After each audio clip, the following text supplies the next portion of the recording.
hozirgi kundagi To'raqo'rg'on tumanida joylashgan Isoqxon To'ra Ibrat nomidagi Qatag'on Qurbonlari muzeyi tashkil etildi.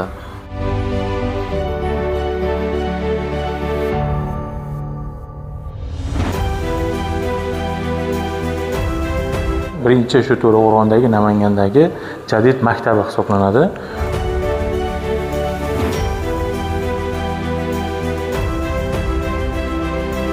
O'sha butun umrini ilm va ma'rifat topish uchun sarflagan. 10 yil bo'lib to'lash sharti bilan litografiya uskunasi, ya'ni bosmaxona uskunasini To'raqo'rg'onga olib keladi. Shu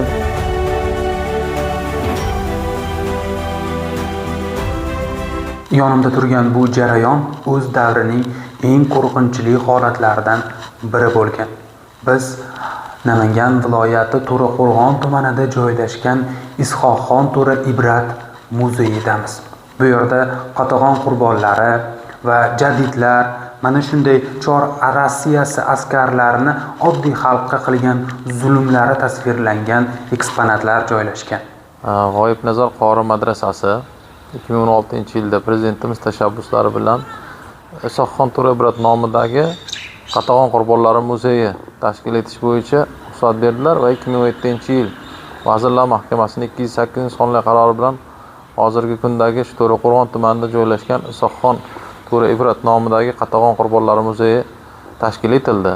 600 dan ortiq 627 ta eksponatimiz mavjud bo'lib, bular o'sha Isoqxon Ibrat faoliyatidagi hozirgi kungacha bo'lgan saqlanib qolingan eksponatlar hisoblanadi. Ya'ni o'sha mahaldagi Qatag'on qurbonlari yoki bo'lmasam 1907-yildagi bosmaxona, ya'ni Orenburgdan olib kelingan bosma mashinasi yoki hozirgi kungacha shularda bosmada saqlanib qolingan namunalari saqlanib kelinadi. Muzeyimiz Isoqxon To'ra Ibrat deb nomlanishining asosiy sabablaridan biri Isoqxon To'ra Ibrat o'sha mahalning pedagoglari hisoblangan. Ya'ni 7 ta tilda o'sha butun umrini ilm va ma'rifat topish uchun sarflagan. Shuning uchun uni vaqtlarda bir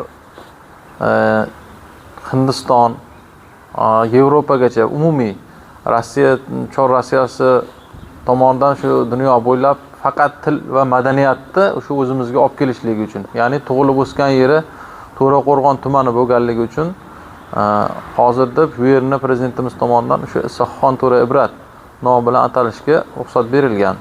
Shu aynan hozir biz turgan joyda o'sha o'zlarini qozilik naqalari bo'lgan, qozixona bo'lgan, shu yerda qozilik qilganlar degan ma'lumotlar bor.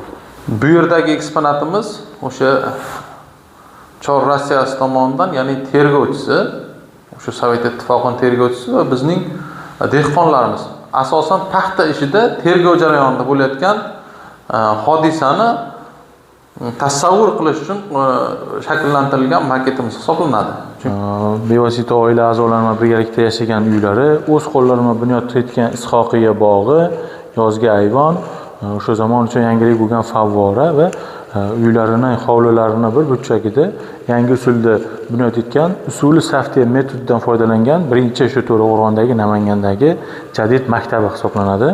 Bu maktabning o'ziga xos jihati, bu maktabda dars jadvali asosida darslar o'tilgan, darslar oralig'ida tanaffuslar belgilanib, bu tanaffuslarda o'quvchilar chiqib, shu Ishoqiya bog'ida madaniy hordiq olishgan, bevosita tabiat bilan o'quvchilari bog'liq holatda ekologiyaga bir g'amxo'rlik ko'rsatish maqsadida bog'ga shiorlar yozilgan. Ya'ni o'sha tabiatni asrash, gullarni uzmaslik va payhon qilmaslik haqida shiorlar, o'gitlar ham yozib qo'yilgan. Bu maktabda yana doska, globus joriy qilingan, chet tillar o'qitila boshlangan, o'ziga xos jadid maktablarining dastlabkisi shu To'raqo'rg'onda Isoqxon Ibrat uyini bir burchagida ochilgan. Bu ekspozitsiya Isoqxon Ibrat eng millat uchun qilgan juda ham bir yuksak fidokorlik namunalaridan biri hisoblanadi. Ibrat shunday fidoyi inson bo'lganki, 1908-yilda Orenburgga boradi. Orenburgda Gaufman ismli matbuotchidan 10 yil bo'lib to'lash sharti bilan litografiya uskunasi, ya'ni bosmaxona uskunasini To'raqo'rg'onga olib keladi. O'sha zamonda temir yo'l hali To'raqo'rg'ongacha yetib kelmagan. Orenburgdan Qo'qongacha poyezdda, Qo'qondan To'raqo'rg'ongacha u tuyalarda olib kelib To'raqo'rg'on markazida matbai Ishoqiyaga asos soladi.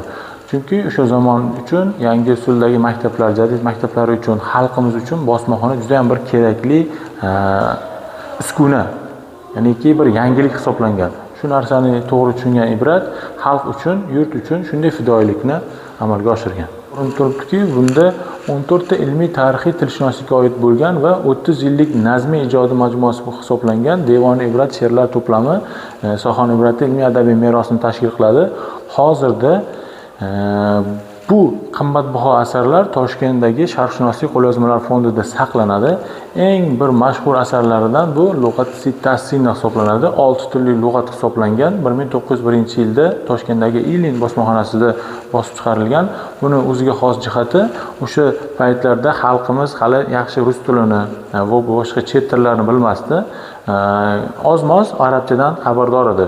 Arab tillarida rus so'zlarini qanday ifodalanishini sodda va ravon tilda keltirilgan eng bir mukammal asar hisoblanadi.